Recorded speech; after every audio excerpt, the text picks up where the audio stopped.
Okay, and we'll move on to our final presentation for today, Dr. Gabrielle McDonald. So this presentation is about the machinery of child death prevention, best practice for recommendations to be implemented. So Gabrielle's a public health physician, currently working as a senior research fellow at Otago University. Gabrielle works primarily with the Child and Youth Mortality Review Committee as a child and adolescent clinical epidemiologist. In addition to mortality review, she's currently involved in research in suicide, self-harm surveillance, neonatal encephalopathy, maternal vaccination, and health workforce development. Gabrielle's just submitted a PhD, which was examining ways to support coroners in their preventative role, primarily through their recommendation making. We got there. Thanks. Over to you. Kia ora, Chris. Kia ora koutou. Can you hear me? Any thumbs up for yes, you can hear me? Yeah, great. We can hear you Thank fine, you. So kia ora koutou. Ko Minerva Te Waka, no Oropi Oku Tupuna, e tipu akio I Tamaki Makaurau, e Ngāre ko Aotearoa Hou no Huana, he tangata tiratia hou, ko Gabrielle McDonald Takuanga. Tēnā koutou, tēnā koutou, tēnā koutou katoa. So it was my introduction. I'm of European origin, and I grew up in Auckland and have now moved to Dunedin and live there with my family. I'm Gabrielle, and a public health physician, and no longer with the Child and Youth Mortality Review Committee, which doesn't exist anyway, being merged into the other National Mortality Review Committee that Kitty spoke about. So a little bit of a change of tack after two quite emotionally heavy sessions. This one's very bland. I'm going to talk about recommendations. I think a lot of us make them. Most of the recommendations that we make, nobody's obliged to implement. And so I want to give you some tools to try and increase the chances of your success with recommendations being made.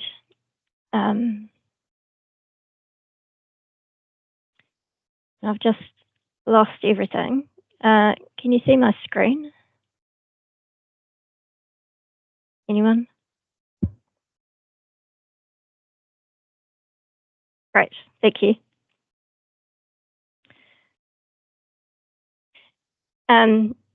So today I'm going to talk about my PhD research. I just want to acknowledge my supervisors, Professors Peter Crampton and Sue Kringle, and New Zealand coroners who were really generous with their time and participated in the work. And I also want to acknowledge those who've interacted with the coronial system. You hear lots of stories and most of them aren't really that positive. So I just want to acknowledge that at the outset as well. So just a really brief bit of background. In New Zealand, we have 22 sort of regular coroners and 8 associates, but they're all lawyers, and they're not required to have any sort of training in anything related to health or death or prevention. So I think the reason for the legal requirement is that most of their function is around legal matters, that a person has died, where and when, and the cause and circumstances of their death. And this was the focus of my PhD research, which is the optional part of their role, which allows them to make recommendations to prevent future deaths in similar circumstances. So part of my PhD was to support coroners to make recommendations that had a greater chance of having some preventive potential. So with that in mind, I conducted a literature review to look at the characteristics of effective recommendations. There's really nothing on that topic. So I looked at implemented recommendations instead. There was a really interesting divide in the literature between those from a legal perspective and those with a public health perspective. And you might find that quite relevant. A lot of the literature I found was from Australia. I focused on coroners, but due to the dearth of literature, I also looked at things like Royal Commissions of Inquiry, Mortality Review Committees, public inquiries, and those sorts of things. So what I'm presenting today are the findings from the literature. So as I said, this is part of a wider research project, so there's a little bit of context that I have, but it's essentially a literature summation. So as I said, even with including those other areas, it was not an overly studied topic.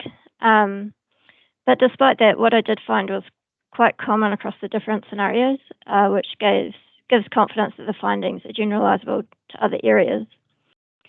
So there were factors that were associated with recommendations that were implemented, and there were factors associated with recommendations that were not implemented. And so I'll go through those in turn. So in terms of recommendations that were more likely to be implemented, the broad categories of characteristics sit under those 4 headings. And as I said, these are relatively common across the different systems, although to be fair, coroners copped most of the flack with things don't do this of that nature.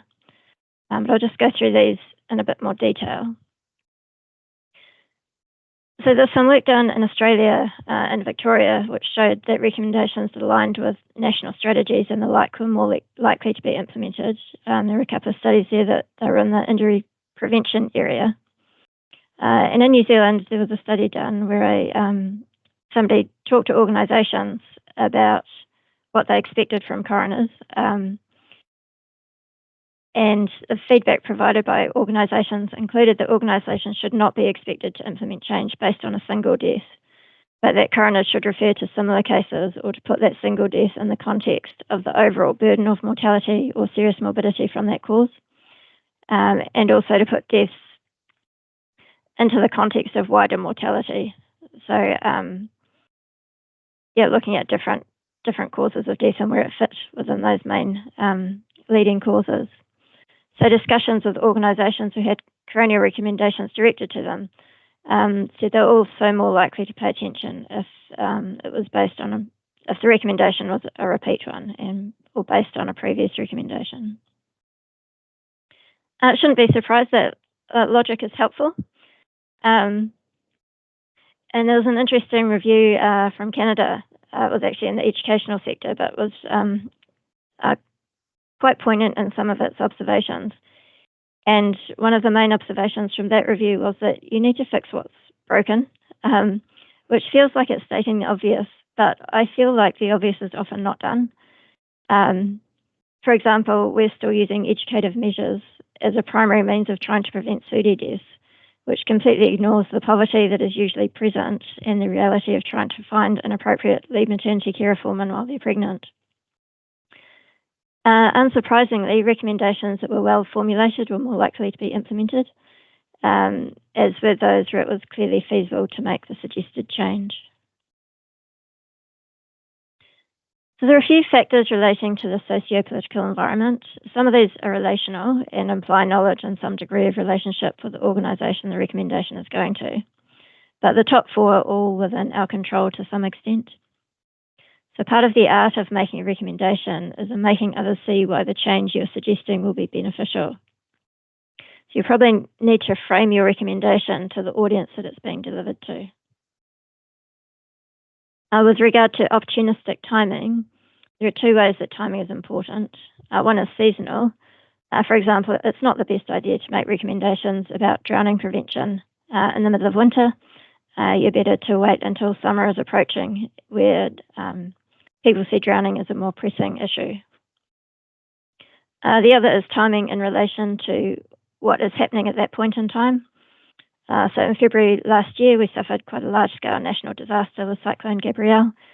And it was probably not the time to push an agenda on obesity, but it was possibly an ideal time to talk about climate change and forestry practices and other things like that. Other factors relate more to environmental factors that might be outside of your control. So factors related to the socio-political environment included whether the inquest and its recommendations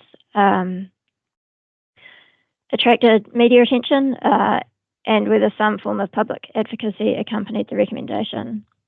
So, for example, there was extensive media coverage and persistent lobbying by some interested parties. Whether those interested parties were parents or others, which in one case study was shown to be the difference between the same recommendations, which called for legislative change being implemented, which is in Tasmania, or not being implemented, which was in Victoria. And there was also an instance of a recommendation providing an opportunity for an interest group to lobby and take legal action against a government agency. It was actually the Victorian Transport Minister versus the disability advocacy groups. There are a number of organisational factors that are relevant, and while we might think, well, we can't change the organisational factors, they are important to consider. One that surprised me was knowing where to send the recommendation came up a lot more times than expected, not just to the correct organisation, but the correct arm of the correct organisation. And it seemed that the potential for recommendations to get lost and not redirected within an organisation was surprisingly high.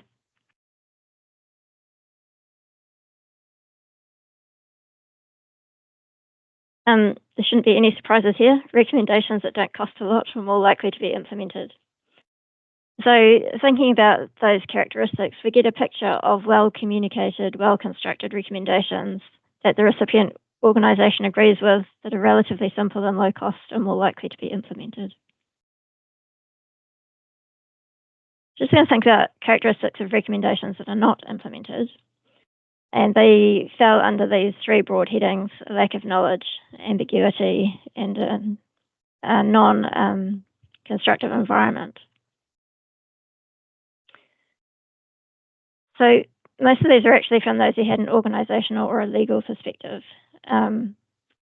which means that preventing avoidable death may or may not be their primary consideration. Legal writers in particular seemed more interested in keeping coroners very squarely constrained and not acting outside of their jurisdiction. This may be for reasons of credibility. It might reflect their training, or it might reflect how they feel that the world should work. That last comment, that recommendations can be costly and impractical, speaks to me of someone who hasn't fully considered the value of saving lives. Actually, I came across a whole bunch of articles that were justifying the use of seatbelts. And I thought back, of course, there would have been a stage in life a few years ago where people actually thought that seatbelts might not provide sufficient benefit. And I think at that stage they were considered to be costly and impractical. So it required this additional research to show that they would be useful. I thought there were issues of feasibility, so that included things like making changes that were outside of current law. The issue of ambiguity was a substantial one, which took various forms. And while all the things that I've got listed there are to do with ambiguity, some of them are controllable and others not. So the top two relate to practices in writing and framing and directing recommendations. And making recommendations that are well formulated is really important. I've read quite a few remarks in coronial documents where it's hard to determine if the coroner is making a recommendation or not. And those bottom two that I've got there about overlap and range of behaviours are a little trickier and relate to jurisdictional issues and, in many instances, matters of opinion. So just an example there of things being sent to the wrong entity. A New Zealand study showed that many of the organisations, so it was 53 out of 79, about 2/3, had rejected recommendations as they were directed to the wrong entity. And comments were that organisations did not appreciate being a convenient PO box for misdirected coroner's recommendations. And the credibility of the coronial service was called into question by organisations because the organisations felt if a coroner is directing the recommendation to the wrong place, then one wonders how valid the actual recommendation actually is. So since that research was done, there have been some changes to coronial practice which should improve the situation. But I found those comments and findings highly illuminating about organisations' tolerance to errors when recommendations are being directed to them. On the other side of the coin, there is a coronial comment which is public, so I'll read it out to you. where a coroner was trying to make some changes to prevent a death happening, and he outlined the process that he'd gone to, and he made this comment at the end of his report. I remain unenlightened as to the appropriate government entity responsible for considering the recommended regulatory changes. MB told me it was WorkSafe. WorkSafe referred me to the Standards Committee. The Standards Committee sent me back to MB. The inference from the circularity of correspondence can only be that the government entity responsible must also be similarly unenlightened of its own jurisdiction to progress regulation in this area. I think he was quite annoyed. Other things that are important are the wider socio-political and fiscal environment. In New Zealand in particular, it was noted that attracting funding could be a real obstacle to getting a recommendation implemented. And funding certainly came up in other jurisdictions, but it was interesting that it wasn't an insurmountable barrier in some instances. So timing again was a big issue, and not being able to strike when the iron was disadvantageous. Where an inquiry could be done within a reasonable time, so 6 to 12 months of the event, it was much easier to gain some momentum and to get changes implemented. A few other things. The Coronial Court in New Zealand is not for the purpose of finding out who is guilty of causing a death. It's not an adversarial court. It's a process to find out the facts of the death. And Mortality Review in New Zealand had operated under a no-blame system, which I think enhanced its effectiveness, particularly at a local level. My experience of the wider Mortality Review process is that where people are intent on identifying systems issues rather than protecting themselves from culpability, mortality and morbidity reviews can be incredibly helpful. But when the objective is to lay blame or defend yourself from blame, it's quite often a complete waste of time. Organisational culture and practice is an interesting one. While organisations, many of them, seem to understand the value of good recommendations, one study found that only 60% of recipient organisations, it was an Australian study, thought that coroner's recommendations were useful to their organisation, and only half believed that the recommendation would prevent future deaths and injury. So their study didn't determine the feasibility, effectiveness, or cost of recommendations. If it had done so, it would have enabled the authors to determine which recommendations weren't implemented because of poor quality and which were not implemented because of, according to the authors, poor choice and obstinacy among recipient organisations. Another Australian study examined what happened to recommendations after they were made, and they found that some organisations were just unable to answer whether the recommendation had been implemented or not. The point about legislative change came up particularly in Canada when looking for solutions, particularly impacting First Nations people, and that was seen as a significant barrier requiring legislative change. So authors who'd studied this made a few recommendations of their own. In the injury prevention area, there was a recommendation that there should be some alignment with either national strategy documents or injury prevention frameworks. And while sometimes there was good alignment with national strategic objectives, there was very little evidence of anyone using an injury prevention or a public health framework. And I hope we all know the importance of the last 2 points, looking at contributory factors and making effective and sustainable change.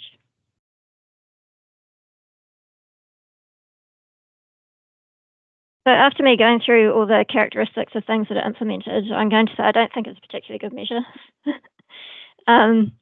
And that it shouldn't be our only measure of success is whether something is implemented. There are a really large number of good recommendations that are not implemented. And I think if we only made recommendations based on their likelihood of immediate success, we would never actually tackle any of the substantial complex issues that we need to. So just thinking about a few sort of big issues: poverty, inequity, climate change, environmental degradation. These are all problems that have their roots in many places and are taking sustained pressure and work to gain any traction. So I don't think recommendations should be made or not made based on their likelihood of success. However, I think we can learn from what we find in the literature and control the aspects that we're able to. And even if you don't think that a recommendation will be implemented immediately, it may still be worthwhile making. Just going to talk very briefly about the media. If we work in public health or the space and make recommendations, we know that what we may do may receive media attention, and we also know that critique may not be fair and may not be reasonable. So I'm just going to go through a couple of examples for you to think about. So this first one, a toddler died from a septic embolism secondary to pneumonia.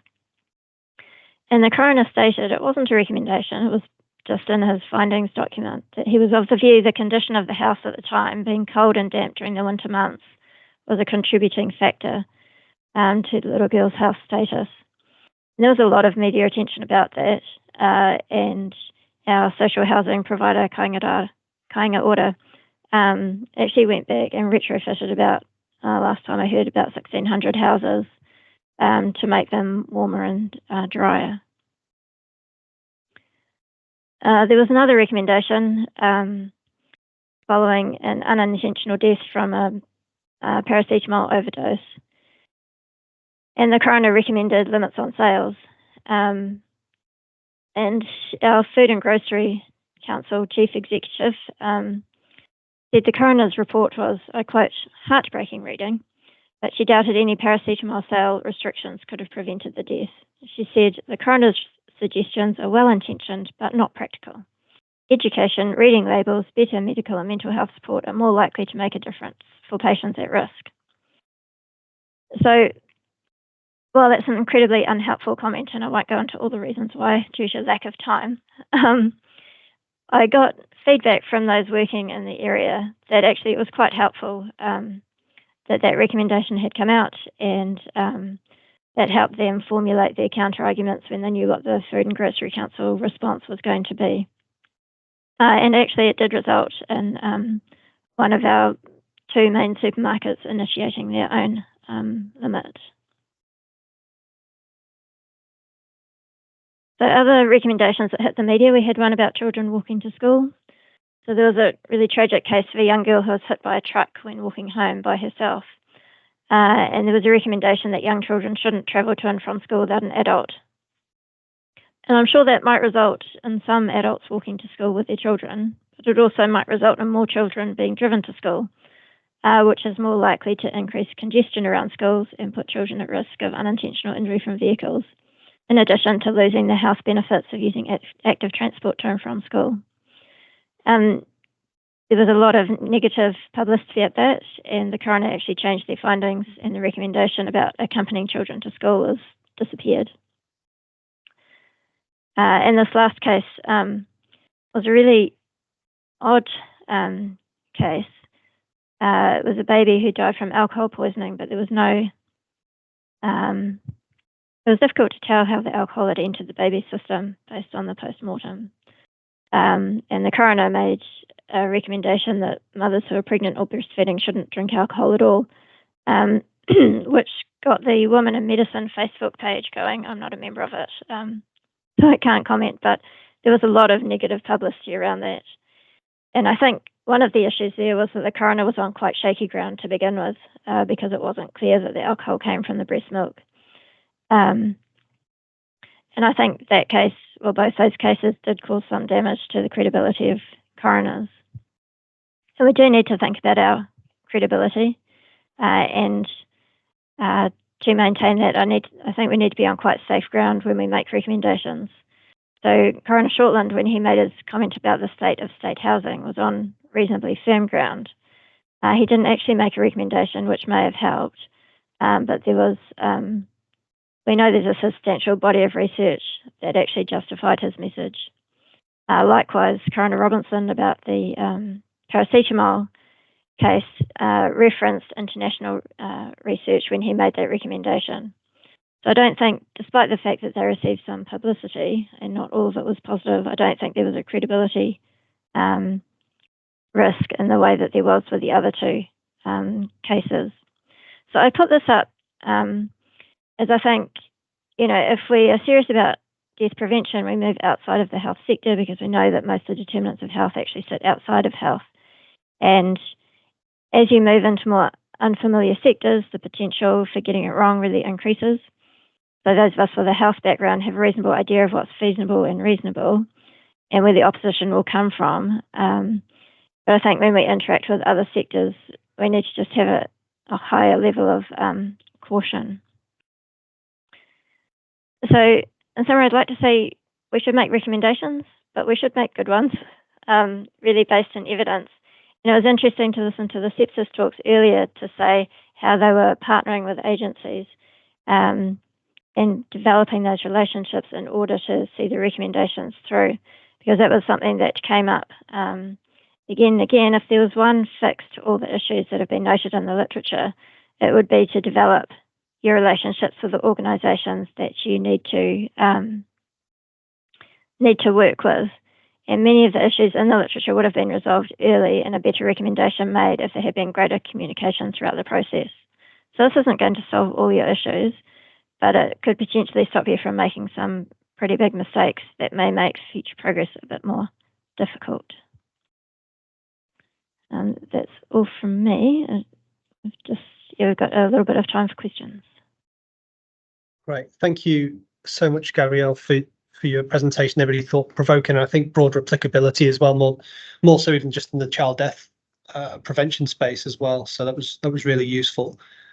We do have a couple of comments and questions in the chat. So how receptive do you think coroners are or were to the learnings from these findings when considering formulating recommendations in the future?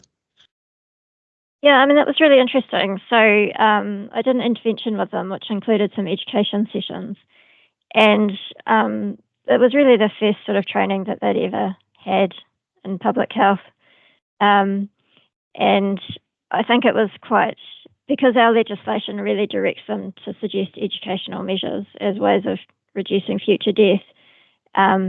Just talking about actually how environmental modification is much more successful was quite a new concept to them. I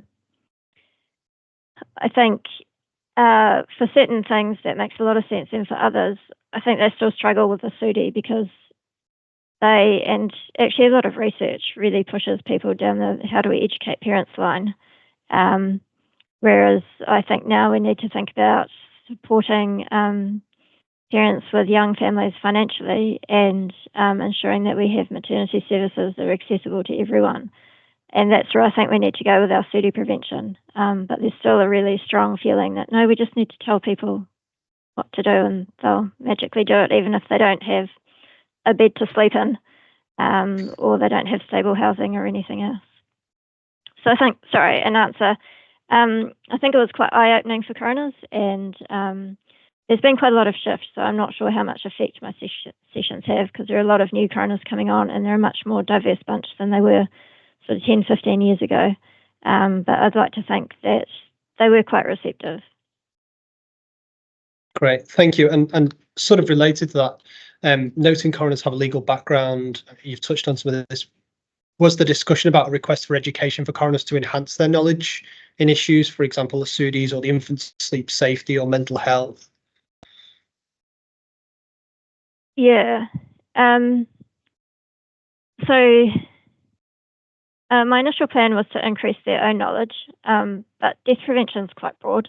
And so I think the Victorian setup where you've actually got a coronial support unit is really helpful because coroners need to have a good understanding of what they're doing so that they can ask the right questions. They direct their inquiries, they collect all the evidence, so then to make sure they're collecting the right evidence and then assessing that evidence and then making recommendations that are actually going to make some change. So yes, it's good for them to be familiar with public health principles so that it's not a shock if someone else says to them, hey, you should do this, when they think, well, I've never done that before. But I think educating them on itself is just inadequate, really, just because death prevention is so broad. Thank you. I will just put a final call out for any further questions, if you don't mind just holding just for a minute. I was personally really relieved to hear you talk about the measures of success, because I feel like implemented recommendations is a sort of a paradox or an oxymoron. I'm not sure which, but it sort of feels that way sometimes. I'll just give one more minute for any further questions. Yeah, I mean, implementation is a really nice KPI, and I've certainly seen it used, but I don't think it's a very helpful one.